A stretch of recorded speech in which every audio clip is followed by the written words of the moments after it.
우리 모범생 분들과 함께 시작하겠습니다. 수업 시간 맞춰 오시는 우리 모범생들. 이게 보니까 기도하고 눈 뜨면은 자리가 채워지더라고. 예, 정말 신기해요. 예. 기도하겠습니다. 하나님 감사합니다. 오늘도 우리에게 주신 이 그리스도의 복음을 어떻게 전파할지, 우리가 함께 어떻게 가르칠지 배우고 나누기 원합니다. 오늘도 가르쳐 주시고 우리의 유일한 교사 되신 하나님께서 말씀하여 주시고 인도하여 주시옵소서. 예수님의 이름으로 기도합니다. 아멘.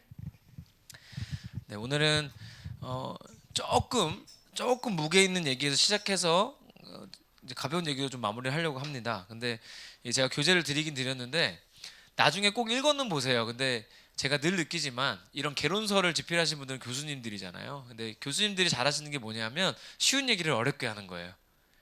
되게 어렵게 써 있는데 이 얘기를 제가 조금 쉽게 풀어드리겠습니다. 우선 이제 불신앙 그 다음에 영적인 죄 해가지고 굉장히 길게 다루고는 있는데 여러분 성경에 나오는 죄가 뭘까요?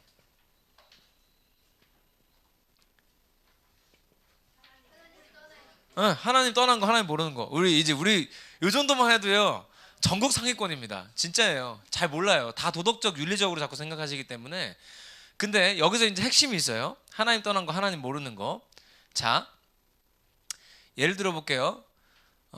우리 아이로 하겠습니다. 대부분 자녀들이 있으시죠? 네, 우리 아이가 밤새 스마트폰을 봤어요. 죄입니까, 아닙니까? 애매하죠? 애매해요. 자, 그러면 반대로 우리 아이가 밤새 공부를 했어요. 죄입니까, 아닙니까? 자, 그러면 아주 쉽게 해볼게요. 술 먹는 거 죄입니까? 담배 피는 거 죄예요? 이게 참 어렵죠. 죄가 하나님 모르는 거, 하나님 떠난 거라고 했는데 우리가 뭐가 이게 참 어려워요. 근데 한국인들한테 특별히 이 죄에 대한 문제가 어려운 이유가 뭐냐면요. 우리나라 사람들은 너무 흑백 논리가 심해. 너무 극단적이야. 맨날 술 먹으면 지옥 가냐 천국 가냐 물어봐요. 그러니까 중간이 없어. 먹으면서 가는 법은 없나요? 뭐 이런 질문도 없어요. 먹으면 지옥 가요 천국 가요? 맨날 이게 둘 중에 하나 결론을 내주세요 그러는데 천국은 갈 수 있죠. 빨리. 그죠? 간이 안 좋아서 빨리 갈 수 있습니다. 담배 펴도 갈 수 있어요. 폐가 안 좋아서 빨리 갈 수 있죠. 예. 아니 일례로 마틴 루터도 맥주를 만들어 먹었어요. 그럼 그 사람 지옥 가나요? 그러면 또 제가 술 먹어도 된다는 얘기를 하는 건가요? 이게 이 죄에 대해서 이해를 잘하면은 다 해결이 되는 문제예요. 복잡하지도 않고요. 기준이 애매하지도 않아요. 여러분 아까 뭐라 그러셨냐면 우리가 얼마나 무서운 논리에 빠져 있는지를 스스로 말씀하셨어요. 우리는 좋은 거 나쁜 걸로 갈라요. 펜 바꿔 넣어야 될 것 같아요. 좋은 거, 나쁜 거. 그래서 나쁜 거는 죄, 좋은 거는 죄가 아님으로 우리는 해요. 그래서 스마트폰은 나쁜 거고, 그러니까 죄야. 공부는 좋은 거니까 죄가 아니야. 여러분 결론부터 말씀드릴까요? 공부도 죄가 될 수 있어요. 왜냐하면 하나님 떠나서 공부 열심히 하는 걸 죄라 그래요 성경은. 근데 우리는 이 파트에서 헷갈리는 거예요. 사회적으로 옳다 하는 것은 다 아닌 거야. 하나님도 기뻐하실 거야 라고 우겨요. 갑자기. 그리고 스마트폰 하면은 죄예요? 제가 스마트폰으로 뭘 했는지는 말하지도 않았어요. 근데 스마트폰은 나쁜 거예요. 생각해보세요. 스마트폰으로 밤새 공부했으면 이건 죄예요? 이게 또 헷갈리시죠? 그 기준은 사회적으로 죄의 기준은 사회적인 게 아니에요. 사회윤리적인 게 아니에요. 사회윤리적인 것이 아니고 우리 머릿속에 좋다 나쁘다의 기준이 아닙니다. 하나님보다 앞서냐 안 앞서냐 이게 핵심이에요. 자, 운동을 해도요 죄가 될 수 있어요. 하나님 빼놓고 운동하는 걸 죄라 그래요. 자, 돈을 많이 버는 건 죄입니까 아닙니까? 이것도 이렇게 가면 안 되는 거예요. 돈은 좋은 거 죄 아니야. 이거 아니라니까요. 우리가 하나님 앞에 영적인 죄를 구분할 때 기준은 하나님보다 앞서냐 안 앞서냐예요. 돈을 1,000억을 벌어도 죄가 아닐 수 있고요. 100원을 벌어도 죄일 수 있어요. 내가 하나님 앞에 100원도 못 드리는 거는 죄죠. 근데 하나님 앞에 내가 얼마를 드려도 아깝지 않은 사람이 1000억을 번다? 그건 아닌 거죠. 그러니까 하나님 아닌 다른 것, 이 책에서는 굉장히 어렵게 말해요. 피조물이 뭐 중심이 되고 막 어려운 표현 썼는데, 그러니까 원래 이 땅의 만물을 다스리도록 창조된 인간이 다른 피조물을 하나님보다 사랑하는 걸 죄라고 하는 거예요. 내가 하나님보다 공부를 사랑하면 공부 죄라니까요. 내가 하나님보다 우리 아이가 좋은 대학 가기를 바래, 그걸 죄라고 부르는 거예요. 이 말을 시원하게 못합니다, 보통 교회에서 잘리니까. 근데 왜 성경이 하는 말 성경대로 하지 못해요? 그러면은 사역하지 말아야지. 전 그렇게 생각해요. 성경이 그렇게 말하는데 원래 이 사람들 살리려면 그 말을 해줘야 되는 거죠. 근데 이게 죄가 정말 무서운 게 뭐냐면요, 이 죄가 정말 무서운 게 뭐냐면 이 책에서 또 굉장히 어렵게 표현을 하고 있는데, 그냥 쉽게 말하면 사람을 힘들게 만들어요. 목사님, 돈이 죄라면 저는 돈을 벌겠어요, 이런 말 하고 싶은 분들이 있다니까요. 목사님, 공부가 죄라면 저는 죄 지으면서도 우리 아이 공부시키겠습니다. 목사님, 뭐 스마트폰으로 밤새 공부를 하든 뭐든 죄라도 저는 우리 아이한테 이걸 시키겠습니다. 그걸 죄라고 하더라도 나는 하고 싶은 것들이 있거든요. 이게 되게 무서운 거죠. 근데 그거는 어떤 의미냐면, 내가 아무리 하나님이 죄라고 할지라도 내가 그것을 함으로써 행복해질 수 있을 것 같다는 생각을 하는 거죠. 근데 그 죄에 대한 생각이 인간을 아주 힘들게 만들어요. 성경에서는 그걸 타락이라고 하죠. 아담과 하와가 타락했다 그러잖아요. 근데 타락이 뭐예요? 즐거움에서 떨어져 나간 거예요. 죄는 결국 인간을 불행하게 만듭니다. 그런데 우리는 죄 짓고 사는 인생이 행복하다 생각해요. 그래서 남자분들 술이 왜 먹어요? 행복하려고 먹잖아요. 뭐 남자만 먹나? 요즘에 여자들 많이 먹어요. 여자들 담배 피우는 길이 엄청 많잖아요. 술 담배하고 행복하기 위해서 해. 술 먹고 쫙 먹고 그 다음날 뭐라 그래요? 출근해가지고. 제가 군대 있을 때 많이 경험했어요. 출근해가지고 내가 다시는 술 먹나 보자. 죽을 것 같아. 그날 저녁에 또 가요. 이게 죄예요. 괴로운데 계속해요. 이게 죄거든요. 그러니까 아까 제가 잠깐 나왔지만 이거를 해결해드리고 가면, 술 문제, 담배 문제. 자, 예를 들어서 예수님도 포도주를 마셨어요. 술을 먹고 자는 사람들이 늘 드는 예가 이거예요. 그리고서는 맨날 그래요. 에베소서에 보면 뭐라고 나와요? 술 취하지 말라 그러지 마시지 말란 말이 있냐고. 성경에 마시지 말란 말이 있을까요, 없을까요? 없습니다. 예. 없어요. 근데 우리는 성경을 그렇게 문자적으로 읽고 싶으면 다른 것도 그렇게 읽어야 돼요. 예수님은 네 눈이 죄질 것 같으면 눈알을 뽑아버리라 그랬어요. 눈알 왜 아무도 안 뽑아요? 전 뽑는 사람 본 적이 없는데. 성경을 문자적으로 믿고 싶으면 그렇게 믿어야지. 자기 원하는 데만 문자적으로 가는 거예요. 자, 그러면 성경을 떠나서 그냥 죄가 하나님 사회적 윤리적인 기준을 넘어서 하나님 기준인 걸로 봤을 때, 대한민국 사회에서는 술을 안 먹는 것이 죄가 안 되는, 그러니까 술을 안 먹는 것이 크리스찬에게는 저는 옳다고 생각합니다. 왜냐하면 그게 모범이 되거든요. 유재석이 술 담배 안 해요. 존경을 받잖아요. 대한민국 사회가 그래요. 왜냐하면 무슨 어디 유럽처럼 고급지게 마시는 게 아니라 부어라 마셔라 뒤져라 먹어요. 그죠? 그리고서 그거 먹고서는 범죄를 저지르면은 그 범죄의 형량을 낮춰줘. 이 미친 나라죠. 대부분의 죄가 큰 죄들, 사회적 윤리적인 죄들이 어디서 시작이 돼요?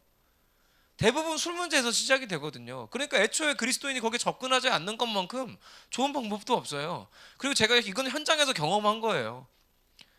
술을 안 먹는 그 한 사람이 얼마나 사회에서 신뢰를 받는지 제가 경험을 해봤습니다.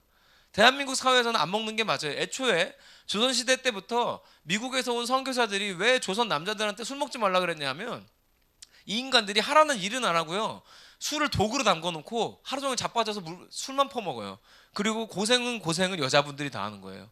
나가서 빨래하고 집안일하고 이건 여자들이 다 하고 남자들은 맨날 술만 퍼먹고 있어. 그러니까 이대로 가다가는 이 나라는 망하겠다 싶어서 아예 금주를 해버린 거예요. 아예.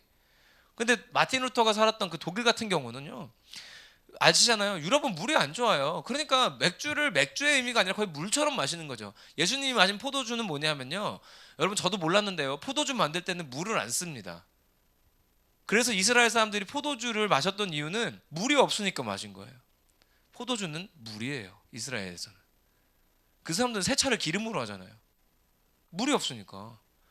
그러니까 그런 나라에서는 그걸 먹는 게 죄가 아니죠. 안 먹으면 죽는데 먹어야지. 근데 이 나라에서는 먹는 게 죄가 맞아요. 예. 하나님 앞에서는 최소한 맞아요. 안 먹을 수 있는데 마시는 거. 그리고 거기서 앞서는 생각, 이거를 마셔야 저 사람과의 관계가 좋아져야 내가 승진이 될 것이고, 주인이 바뀐 거잖아요. 이걸 죄라고 하는 거예요. 이걸 목적이 달라진 거예요. 근데 해본 적이 없어. 반대 선택을 해본 적이 없어. 안 먹었을 때 오는 그 신뢰감과 저 상대방이 나에게 주는 신뢰, 이런 걸 사회적으로 경험해 본 적이 없으니까 죄 지으면서 즐거움에서 벗어났지만 이게 즐거운 일이라고 우기고 사는 거예요. 이게 죄의 무서운 점이에요. 그러니까 죄는 결국 인간을 행복하지 못하게 만들 뿐더러, 여러분, 사탄은 인간을 언제까지 괴롭히는지 아세요? 죽을 때까지. 근데 둘 중에 하나예요. 유형이 갈려요. 남을 죽이는 사람, 나를 죽이는 사람. 주로 여러분 혹시 MBTI 해보셨는지 모르겠지만 그러니까 내향형인 분들은 보통 자기를 갉아먹고요. 그다음에 외향형인 분들은 남을 갉아먹는 경우가 많아요. 예. 그래서 뭐가 안 됐을 때 남 탓을 하는 사람, 뭐가 잘 됐을 때 내 탓을 하는 사람, 둘 중에 하나예요. 여러분 누구 생각하지 마세요. 여러분이에요. 우린 둘 중에 하나는 다 하게 돼 있습니다. 누구든 둘 중에 하나는 다 해요. 아니면 둘 다 해요. 최악이죠. 근데 이게 죄의 무서운 점이에요. 그렇게 탓하기 시작하면요, 내가 옆에 있는 가족을 죽이든, 뭐 그게 그냥 진짜 육체적인 죽음이 아니라 정서적으로 죽이든 살리든 둘 중에 하나까지 끝까지 가는 거예요. 끝까지. 사탄이 이게 계속 물고 늘어져요. 심지어는요, 공부가 목사님 어떻게 죄가 되나요? 한번 생각해 보세요. 공부 잘해서 좋은 대학 가면 인생이 행복해질 것이라고 생각한 거예요. 공부를 잘했어요. 좋은 대학을 갔어요. 행복해지나요? 전 좋은 대학 나와서 행복하다는 사람 한 명도 못 본 것 같아요. 본 적 있으세요? 우리는 실제하지 않는 그 사람들을 실제한다고 믿으면서 다음 세대에게 그대로 가르쳐요. 그러고 행복해질 걸. 여러분, 이 죄송하지만 1990년 이후로 그거는 이제 끝난 패러다임이에요. 우리나라의 경제성 발전 속도가 그때를 따라갈 수 없잖아요. 이제는 얼마나 많이 올라와 있는데 더 이상 어떻게 빨리 올라갑니까? 그렇죠? 그러면 우리 아이들한테는 그게 안 통한다는 거예요. 고학력의 노동력이 많이 필요한 시대가 지나가 버렸는데 어떻게 하라는 거예요? 아니잖아요. 사회적으로도 아닌데 우리가 신앙적으로도 그거를 헷갈려서 자꾸 이게 맞다라고 가르쳐 버리는 거예요. 여러분 헷갈리시면 안 돼요. 죄의 기준은 사회적 윤리적 기준이 아닙니다. 죄의 기준은 하나님 기준입니다. 할렐루야. 그래서 하나님보다 내가 이걸 사랑하냐 안 하냐. 돈이 아무리 좋아도요, 하나님보다 사랑하면 죄고요. 공부가 아무리 좋아도요, 하나님보다 사랑하면 죄예요. 스마트폰이 죄가 될 수 있는 이유도 하나님보다 사랑하게 될 가능성이 아주 높기 때문인 거죠. 이거 자체가 나쁜 게 아니에요. 여러분 자녀한테 미디어 교육하실 때 안 하라고 좀 그만하세요. 제가 엄마들 만나면 요즘에 그 스마트폰 안 사주는 엄마들이 있습니다. 제가 사주라 그래요. 제발 사주라고. 더 빨리 사주라고. 초등학교 1학년 때도 사주라고 그래요. 왜냐하면 빨리 접하고요, 빨리 질리는 게 나아요. 이게 영원히 행복할 수 없거든요, 어차피. 그리고 얘네 이거 없이 못 사는 세대예요. 이게 뇌라니까요, 뇌. 외장하드예요. 내 친구가 여기 있는 거야. 옛날에는 우리 왜 짜장면집 전화번호도 외우고 막 다 외우고 그랬잖아요. 얘네들은 안 외우잖아요. 이게 뇌인데 어떻게 해요? 내 외장 뇌예요. 여기에 친구가 있고 여기에 사람이 있고 여기에는 삶이 있어요. 나쁜 게 아니라 사람이 나쁘게 쓴 거죠. 그러니까 나쁘게 쓰지 않도록 지도를 할 생각들을 안 하고 자꾸 안 사주는 극단적인 선택을 하는 거예요. 근데 제가 왜 그런 극단적인 선택들을 하지 말라 그러냐면, 재밌는 예를 들어 드릴게요. 제가 이거는 제 인생에서는 자랑 같은 얘기지만, 저는 공군 학사장교를 시험을 한 달 준비하고 합격을 했습니다. 몇 수 하는 사람들도 있어요. 근데 가려고 본 게 아니고 다음에 가야지 하고 이번에 봤는데 붙은 거예요. 그래서 원래는 안 가고 싶었어요. 군대를 조금이라도 늦게 가고 싶어서 다음에 갈게요 그랬는데, 붙었을 때 가라. 다음에 어떻게 될지 모른다고 갔어요. 갔는데 제가 깜짝 놀란 게 450명 훈련 받는데 50명이 미국 아이비리그 대학 출신이에요. 50명이. 그리고 400명 중에 거의 진짜 거짓말 안 하고 8, 90명 이상 연고대 서울대생이에요. 나머지 다 인서울 4년제 대부분. 너무 똑똑한 애들이야. 내 주변에는 이런 엘리트 집단을 처음 봤어요. 내가 태어나서 내 주변엔 전도사 목사밖에 없었는데 처음 봤어요, 그런 애들을. 근데 진짜 웃긴 게 뭔지 아세요? 그 똑똑한 애들을 모아놨는데요, 군대 훈련 들어가잖아요, 다 애기가 돼요.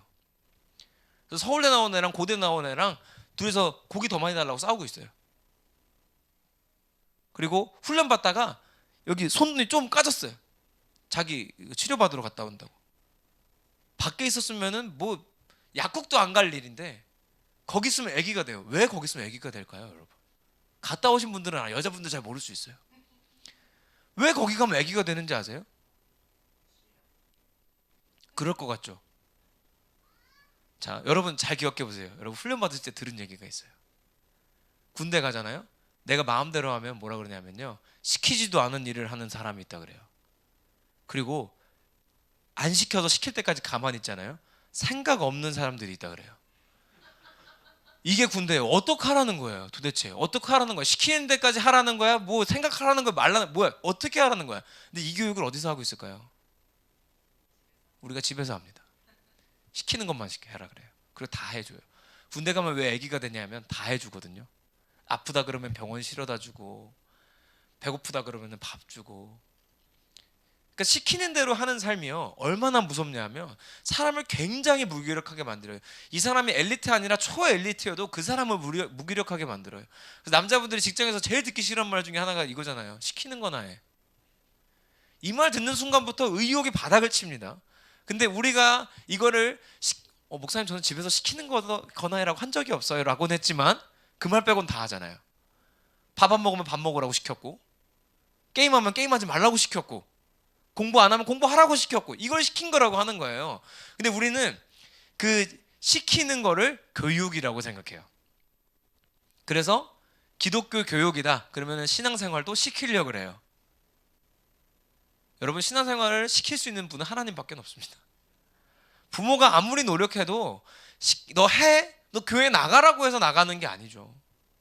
그렇죠? 왜 이거를 제가 죄와 연결지어 말씀드리냐면 이 책에도 나와요. 죄의 가장 마지막 결론이 뭐냐면 결국은 시키는 일만 하게 돼 있어요. 결국은. 그래서 인생의 가장 끝자락에서 무기력을 경험합니다. 이보다 더 무기력할 수는 없어. 그래서 이런 문제들이 오는 거예요. 우울증, 뭐 공황장애, 뭐 등등 하는 문제들이 왜 오겠습니까? 결국은 다 죄의 문제거든요. 영적인 죄의 문제. 영적인 죄의 문제로 와서 그 다음부터는 무기력해, 우울해, 아무것도 안 하고 싶어, 가만히 있고 싶어. 여러분, 우울증 걸린 사람이 밖에 나가서 열심히 일하는 거 보셨어요? 열심히 일하면서도 죽으려고 그래요. 회사 와서도 죽으려고 그러고요, 어디 가서도 죽으려고 그러고 힘들어해요. 너무 무기력하다면 왜 그 무기력은 어디서 왔을까요? 결국은 우리가 제가 육적으로 설명드렸지만 영적으로 사탄이 시키는 일만 하기 때문에 불행한 거예요. 그러면 반대로 이걸 해결할 수 있는 방법은 무엇이냐면 하나님이 시키는 대로 하는 거죠. 할렐루야. 너무 쉬운 거예요. 죄를 해결하는 방법은 뭐냐? 하나님 시킨 대로 한다. 아, 목사님 그러면 시킨 대로 하는 건 똑같지 않나요? 근데 방법이 달라요. 하나님의 방법은 달라요. 자, 보세요. 하나님은요, 아담한테 동식물들의 이름을 지으라고 했지 이름을 지은 걸 외우라고 하지 않았습니다. 그렇죠? 노아한테 방주 짓는 법을 알려줬지 방주를 지어주지 않았어요.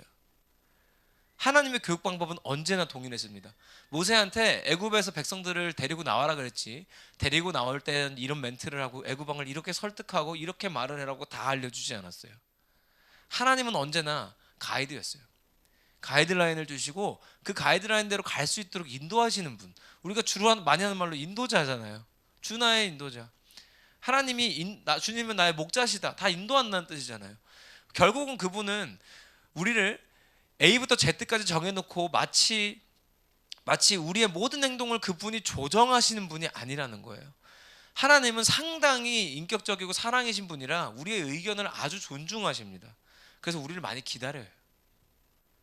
우리가 죄 가운데 있을지라도 예를 들어서 술을 자꾸 먹어. 그러면은 막 간암 걸리게 해버리고, 너 먹으면 죽여버린다 그러고 끊으면 고쳐주고. 하나님 그럴 수 있죠. 근데 이렇게 신앙생활 하시는 분들도 많아요. 징벌 관계로. 근데 하나님은 그렇게 하시는 분이 아니에요. 야, 한국 사회에서는 안 먹는 게 좋지 않겠니? 하고 마음을 줘요. 그래서 모두가 새해 막 쓰잖아요. 금주, 금연. 저는 그게 우연이 아니라고 생각해요. 분명히 하나님이 심어놓으신 마음이거든요. 근데 하나님은 심어놓고 그 의지대로 선택하기를 기다려요. 아담과 하와가 선악과를 먹을 때 손을 잘라버리지 않았다고요. 할 수 있었죠. 하나님 왜 할 수 없겠어요? 그 하나님은 죄 앞에 서 있는 우리들을 시험하시는 게 아니라 우리의 의견을 존중하시기 때문에 기다리시는 거죠. 자, 그러면 이 하나님의 교육 방식으로 우리가 교육을 한다면 어떻게 해야 될까? 나눠서 얘기해 볼게요. 일단 우선 집으로 먼저 가볼게요. 가정이에요. 여러분, 가정에서 기독교 교육은 자녀한테만 일어나는 게 아닙니다. 남편과 아내 서로에게도 일어나고 부모 자식 간에도 일어나고 다 일어납니다. 반대로 자식이 부모를 가르칠 수도 있어요. 이거는요. 근데 그러면 어떤 식으로 일어나는가? 제가 첫 주에 할 때 기독교 교육의 정의를 제가 나름대로 냈던 거 말씀드렸는데 혹시 기억나세요? 주인을 바꾸는 연습이라고 그랬어요. 결국은 가정에서도 주인을 바꾸는 연습을 하는 거예요. 결국은. 그런데 오늘 나눈 방식이라면 집에서 우리가 하고 있는 일들 중에 하나님이 죄라고 할 만큼 우리가 하나님보다 더 사랑하는 일은 없는지 서로 체크할 수 있는 곳이 가정이어야 돼요. 생각보다 이거를 많이 놓칩니다. 그리고 여러분 착각하시면 안 돼요. 기독교는 어떤 경지에 이르는 종교가 아닙니다. 우리에겐 경지가 없어요. 목사 됐다고 죄로부터 자유한 게 아닙니다. 뭐 집사 장로 권사 됐다고 죄로부터 자유한 게 아닙니다. 오히려 더 위험해요. 유혹이 크거든요. 그래서 오죽하면은 깨어 있으라 그러잖아요. 우는 사자처럼 우리를 잡아먹으려고 자꾸 기다리고 있다고. 오죽하면. 그러니까 가정에서 하는 기독교 교육이다 하면 뭘 해야 될까요? 제가 너무 혼내고 있나요 지금? 네. 제 얘기 나오면 이렇게 돼 사람이. 죄송합니다. 혼내드리는 건 아닙니다 지금. 자, 일단은 자녀든 부모든 헷갈리지 않게 하는 게 핵심이에요. 제가 아까도 예를 들었지만, 예를 들어 뭐 그럴 리는 없겠지만 여기 두 쌍둥이가 엄마 제가 오늘은 집에서 게임을 좀 해야 하니 교회는 안 가겠습니다. 그러면 두 분이 난리치고 혼내실 거예요. 그렇죠? 근데 물론 안 그러시겠지만 헷갈리는 때가 엄마 시험 기간이라 제가 이번 주에 공부를 좀 해야 될 것 같습니다. 여기서 부모님들이 헷갈리는 거예요. 공부는 좋은 거니까 죄가 아닌 것 같거든요. 여기서 헷갈려요. 그리고 여러분 팩트로 꽂아드릴까요? 그때 1시간 공부한다고 성적이 오를까요? 미안합니다. 떨어질 가능성도 있습니다. 왜냐하면 그 시간에 할롱 같았으면 평일에 다 끝냈거든요. 우리는 그 부분은 보지 못해요. 평일에 얘가 할놈이면 했겠구나라는 생각은 못 하고요. 공부 앞에 가면 무너져요. 많은 크리스찬 부모들이. 자, 제가 김다현 전사 이번 주에 바꿔온 교육 얘기해 주면서 제가 들은 것 중에 기억에 남는 게 뭐냐면, 교회 다니는 부모와 크리스찬 부모는 다른 말이래요. 교회는 다니는데 크리스찬 부모는 아닌 사람들도 많아요. 더 나쁜 사람들도 많아요. 제가 중학교 때 저희 교회 제가 중학생 때예요. 중등부 부장 집사님이 있었어요. 근데 어느 날 그 집 아이가 중등부에 안 나오는 거예요. 저보다 2살인가 어렸나 1살 어렸나 그랬어요. 그래서 제가 선생님한테 물어봤습니다. 부장 선생님한테 누구 왜 안 와요? 그랬더니 기숙학원 들어갔어. 중등부 부장이에요. 저는 중학생인데도 이해가 안 됐어요. 맞나? 저는 그 다음부터 그 선생님이 지도를 받은 적이 없습니다. 중등부 학생이지만 받고 싶지 않더라고요. 그때 뭘 알아서가 아니라 제가 배운 거는 주일은 지켜라였어요. 그냥 그게 다였어요. 주일은 지켜라는데 부장 선생님 아들이 주일을 안 지키네? 잘못된 거 아닌가? 근데 그분들은 잘못된 거 생각 못하는 거예요. 왜? 거룩한 공부하는 일이니까. 이게 함정이에요. 여러분 사회적으로 좋다고 하는 일을 더 잘 분별해야 돼요. 돈, 명예, 권력 더 잘 분별해야 돼요. 내가 권력을 갖기 위해 하나님을 이용하는 걸 죄라 그래요. 내가 명예를 얻기 위해 하나님을 사용하는 걸 죄라고 한다고요. 성경은 명확하게. 근데 우리는 자꾸 거기서 흐려요. 돈 앞에 서면 흐려요. 돈 앞에 서면 하나님도 이거 해서 11조 많이 하는 걸 기뻐하지 않으실까? 갑자기 예? 애가 고3이야. 엄마 제가 1년 동안은 공부를 열심히 하고 내년부터 신앙생활 열심히 하겠습니다. 그래 하나님도 아마 너를 기뻐하실 거야. 1년 동안 열심히 해. 좋은 대학 가면 하나님 더 기뻐하실 거야. 여러분 하나님한테는 서울대도 지방대입니다.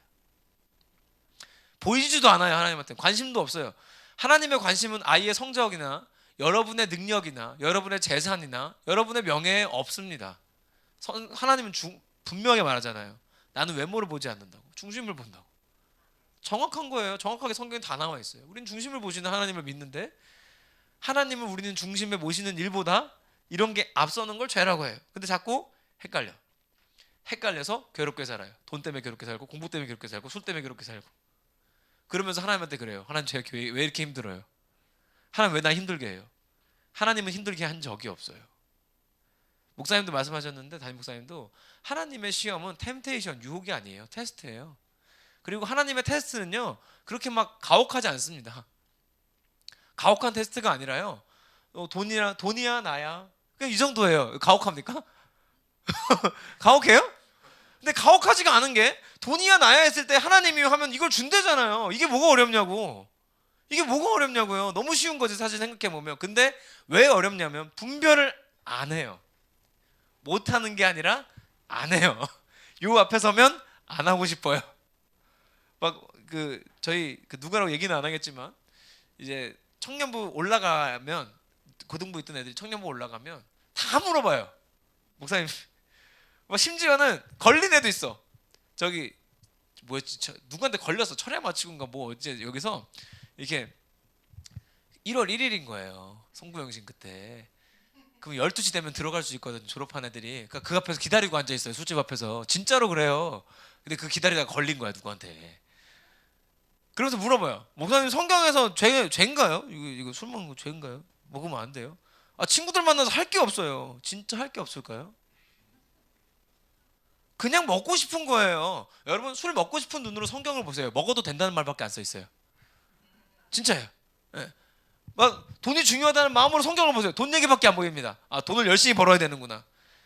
저는 이런 얘기도 든 적이 있어요. 제가 말씀드린 적이 있는지 모르겠는데 딴 데서 말한 적 있는 것 같아요. 이 클래스는 아닌 것 같아요. 어떤 청년이 교회 안 나오길래 제가 연락을 했어요. 그랬더니 알바를 한대요. 그래서 아 근데 방학이거든요. 대학생 방학인데 방학에도 주말에 알바를 하는구나. 평일엔 뭐하니? 놀아요. 어? 그럼 평일에 알바를 하면 어떠니? 안 돼요. 왜? 이게 돈을 많이 줘요. 좀 덜 벌어도 그때 하는 게 낫지 않을까? 저는 이거 해야 돼요. 그리고 그 친구가 저한테 그러는 거예요. 제가 계속 얘기하니까 목사님 그래도 저 열심히 살아요. 지난 학기 했나요? 네, 성경에는 열심히 살라는 말이 없어요, 여러분. 하나님 뜻대로 살라 그랬지.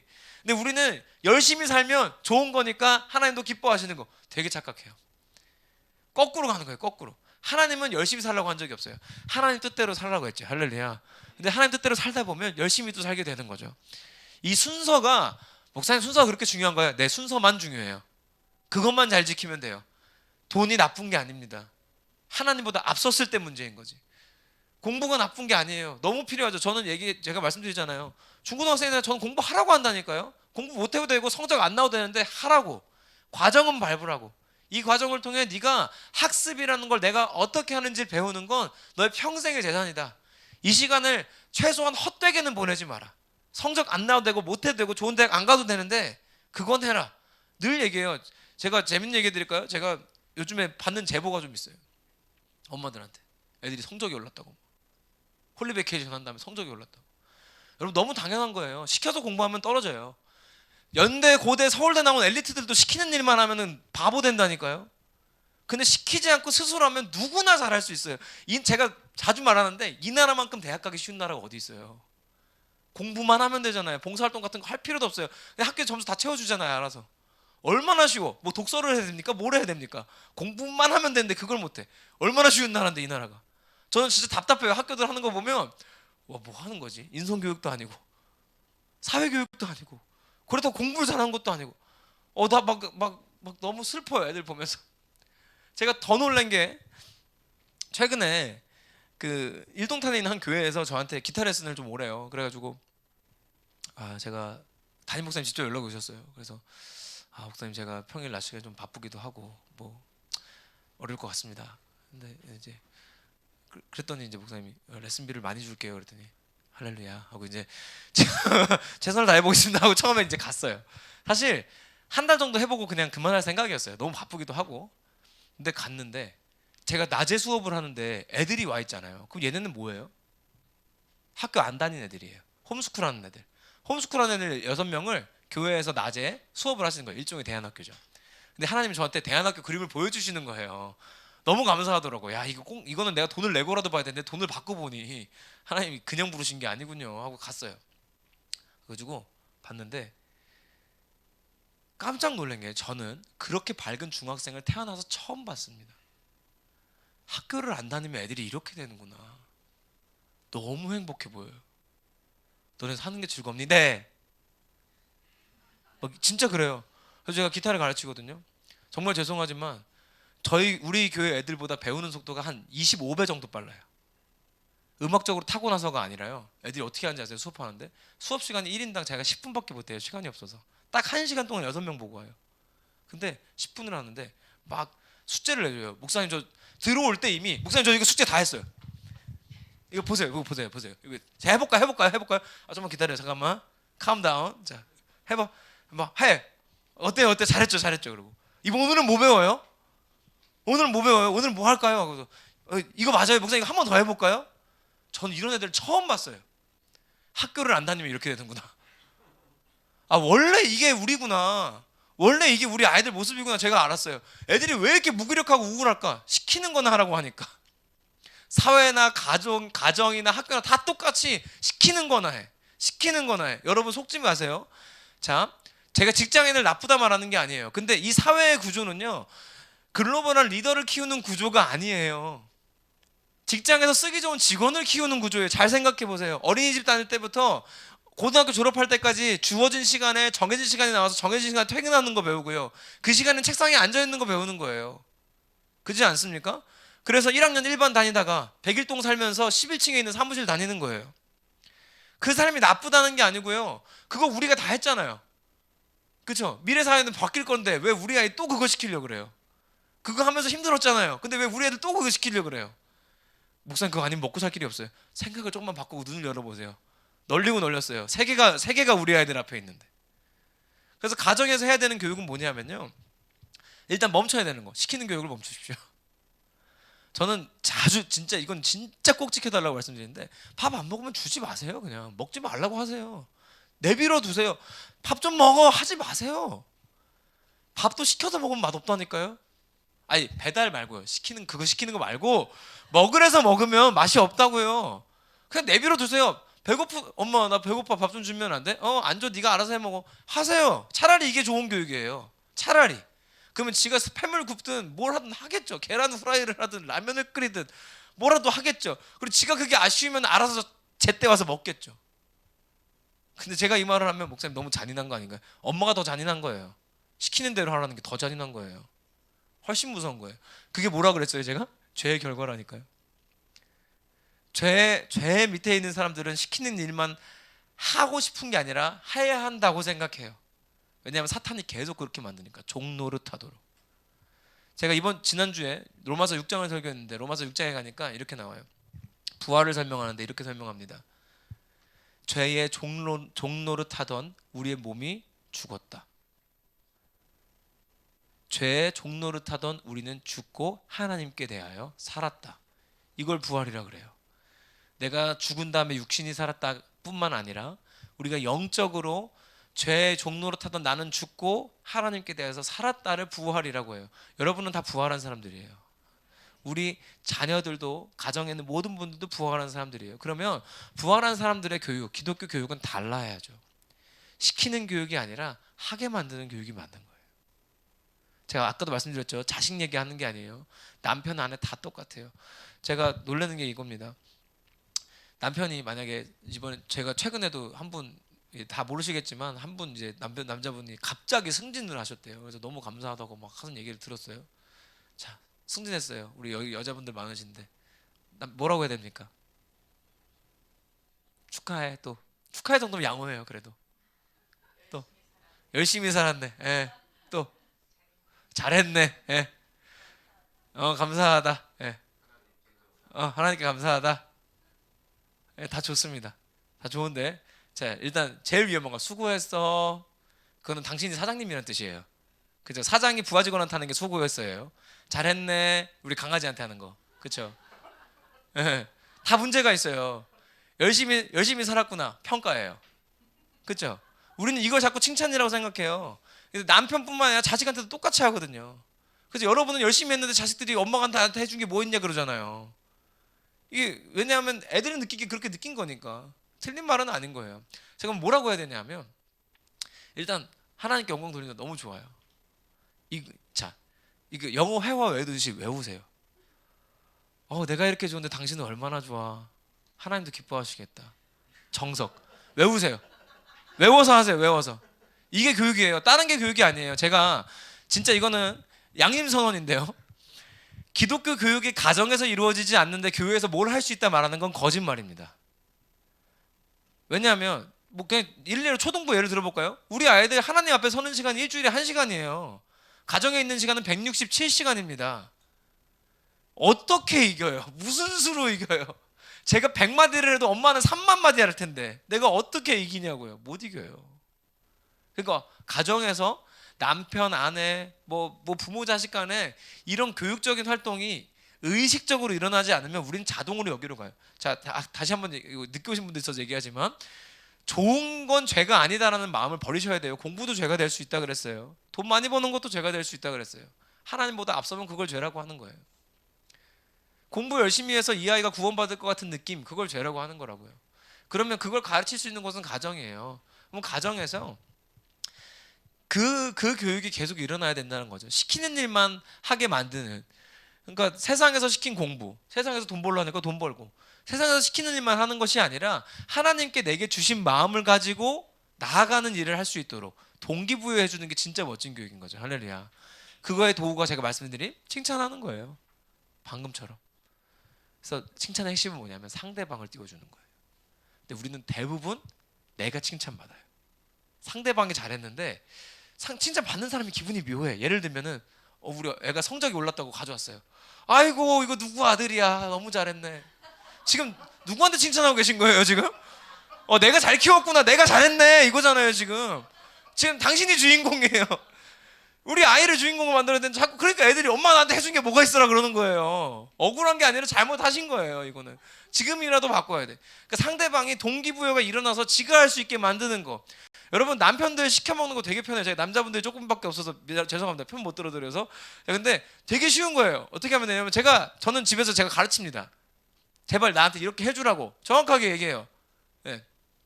자, 남자는요 여자들이 사랑받고 싶은 만큼 인정받고 싶은 욕구가 똑같이 있어요. 인정.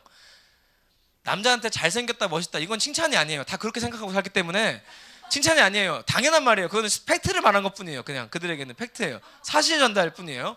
자, 그 중요한 게 뭐냐? 예, 다 그렇게 생각해요. 나 거울 보면서 겁나 멋있는데 다 그 생각하는데 여자들이랑 달라요. 여자들은 거울 보면서 다 자기 못생겼다 생각한다면서요. 깜짝 놀랐어요. 나는 그런 남자를 본 적이 없거든요.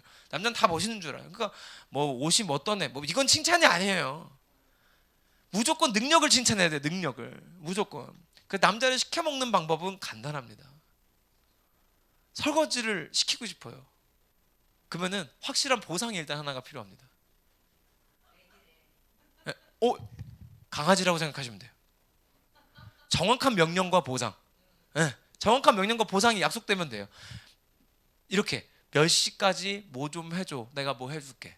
정확하게.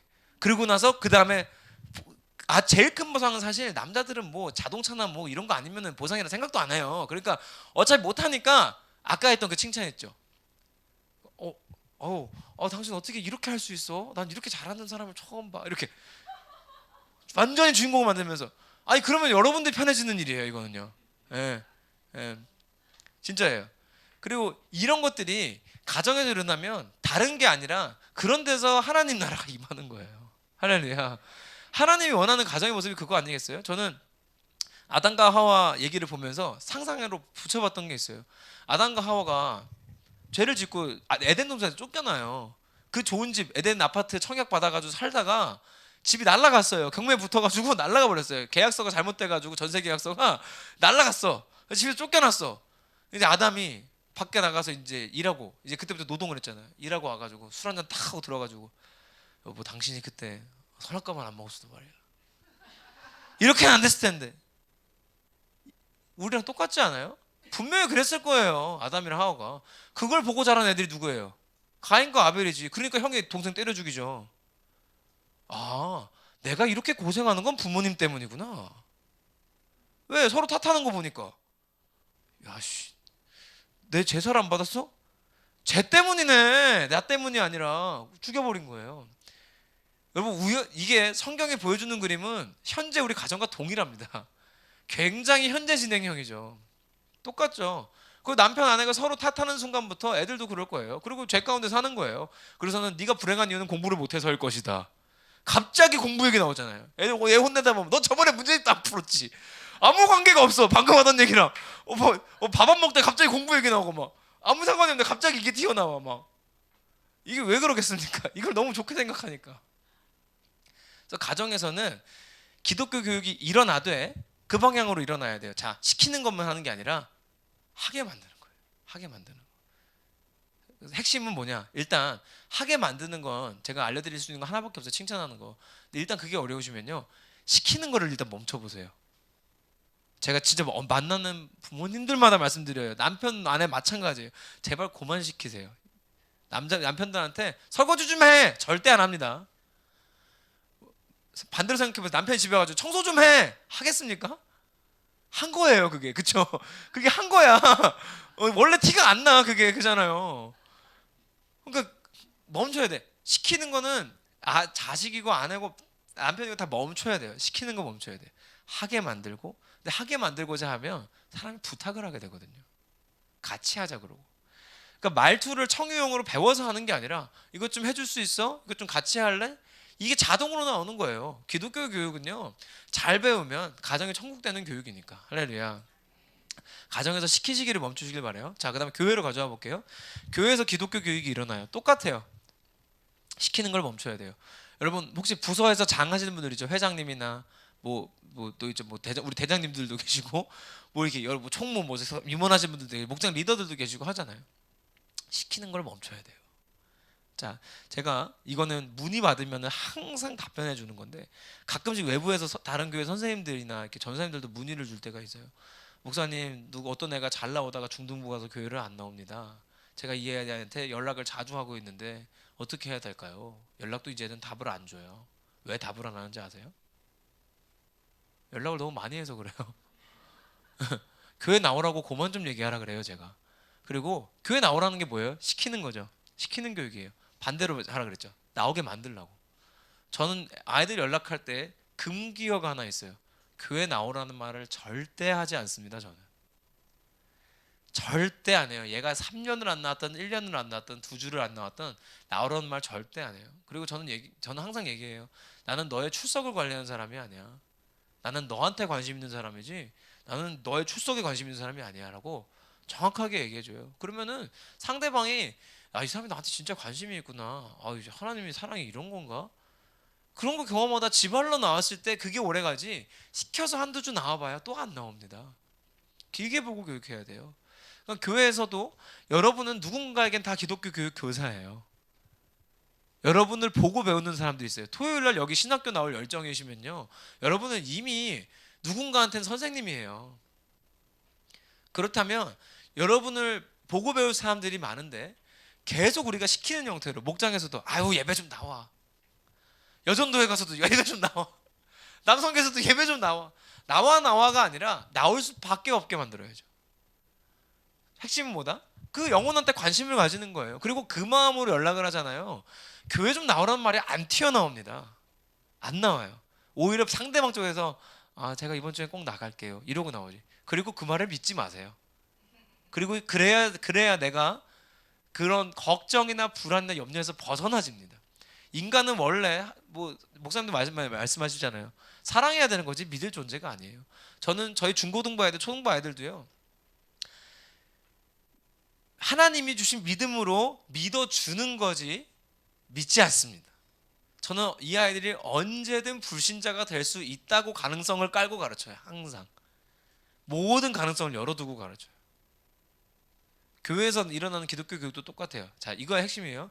시키는 거 멈추고 하게 만드는 거.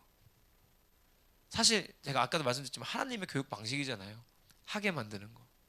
안 하겠다는 모세를 불러다가 할 수 있게 만들어 주시는 거. 그렇죠? 두려워하는 기드온을 찾아가서 하게 만들어 주시는 거. 하나님이 하는 교육은 다 이거예요. 그래서 하나님의 교육 방법대로 우리도 교회에서도 그런 교육이 일어나야겠죠.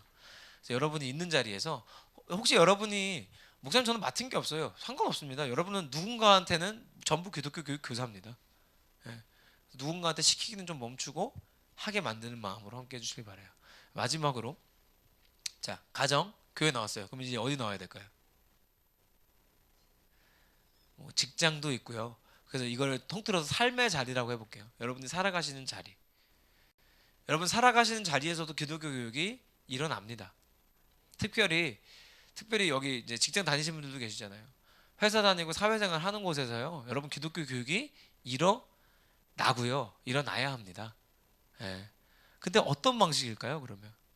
그러니까 이게 참 이런 말 말씀드리는 게 무서운 게 이게 특히 약간 이렇게 신영식 집사님처럼 늦게 믿은 분들이 더 무서워요.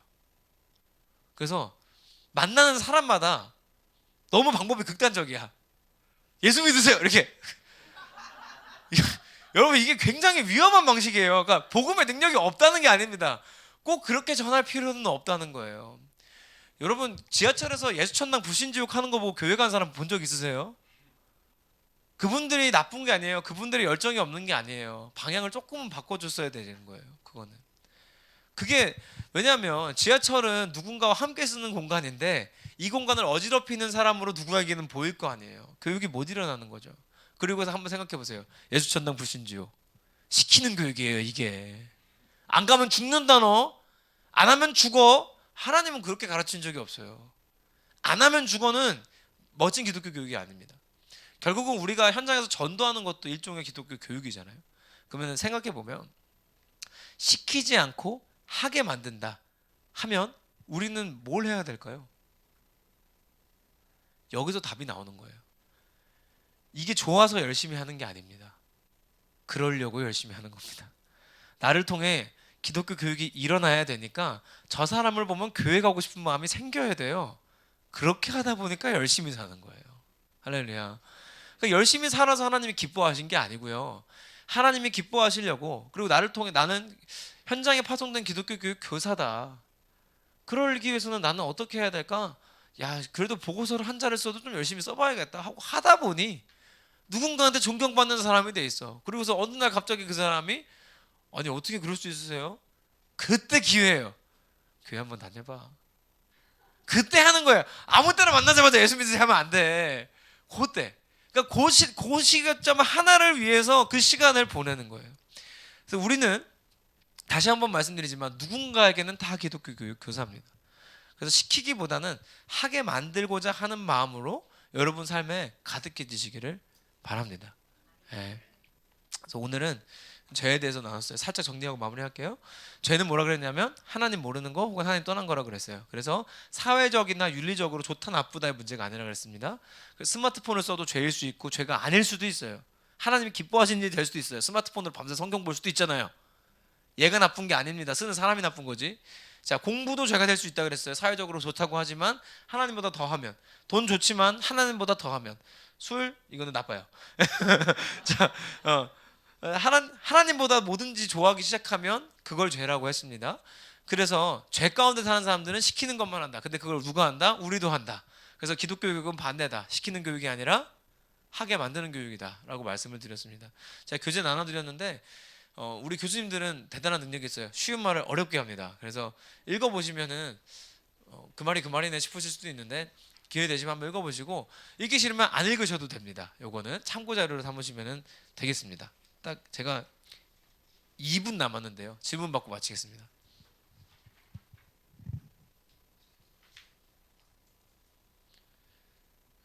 역시 질문하라 그러면 고개가 다 내려가요.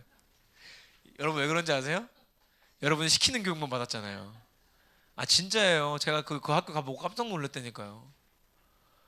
앞장서가지고 제가 해볼게요. 저도 할래요. 저도 할래요. 막. 나 진짜 깜짝 놀랐어요. 아 이런 세상이 있구나. 질문하면 우리는 이렇게 쳐다보고 왜 질문하는 거야? 끝나야 되는데 짜증나게 막. 네. 질문이 나오면 좋겠는데 매주 힘드네요. 네 하세요.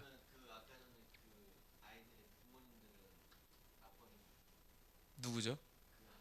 아, 어, 엄마가 집에서 홈스쿨을 하는 경우들이 많은데요. 그러니까 거기는 지금 매일 하는 대학교가 아니라서 그래요. 일주일에 2번만 하니까. 그러니까 엄마가 집에 있을 수밖에 없죠. 예, 그럴 수밖에 없는데.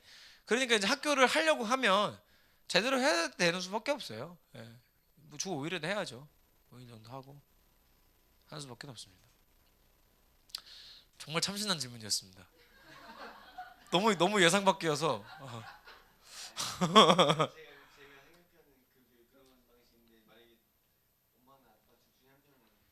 음. 그래서 쉽지 않죠. 그러니까 이거는 모든 가정이 할 수 있다 생각하지는 않습니다. 저는. 근데 그러니까 이거는 지금 저희 어머니께서 사모님도 공교육에서 교장이잖아요. 근데 저는 그 앞에서도 항상 말하는데 공교육은 실패했다. 아니 애들 키워놓은 거 봐라 지금 사회가 정상이냐. 공교육은 실패했다. 시키는 일이나 하라고 했는데 MZ 세대 마음 가운데는 시키는 일만 하고 싶지 않은 마음이 가득한 거예요. 얘네들이 나쁜 게 아니라 얘네들이 잘하는 겁니다. 오히려 저는 박수 칩니다. 예. 니들이 잘하는 거 니들이 맞는 거다. 어른들이 잘못 가르쳤지. 여러분 이 말만 하고 마칠게요. 제가 되게 마음 아픈 게 있어요. 여러분 자녀들이나 혹은 이건 청년 자녀들 두신 분들도 똑같은데요.